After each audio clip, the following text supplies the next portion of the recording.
You've got to make a game out of your cold calling.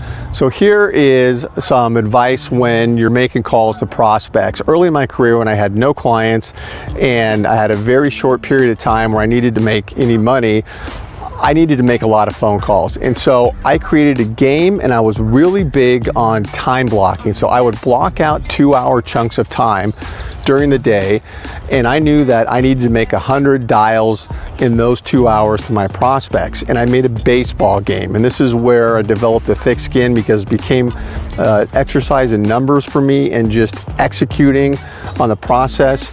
And that way the rejection didn't sink in, because who likes rejection? And so what I would do is for that 2-hour chunk of time, I'd have a sheet of paper on my desk with a baseball game, and I'd track these numbers. And the dials were pitches, so I'd have 100 pitches in 2 hours.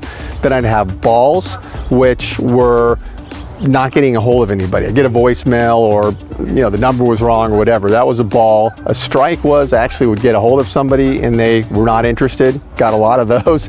And then I'd have runs where I would get a hold of somebody and they would be interested in learning more. And I would track this. I just make tick marks on the sheet.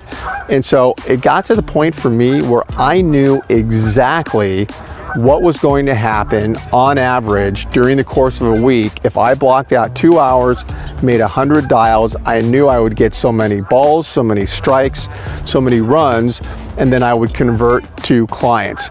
And so my recommendation for any of us that need to be calling and prospecting, and that's most of us, make a game of it, know your numbers, so that way you develop a thick skin and it's easier to handle the rejection, and you'll get through it, and you'll even have some fun with it, and you'll convert. Thanks so much.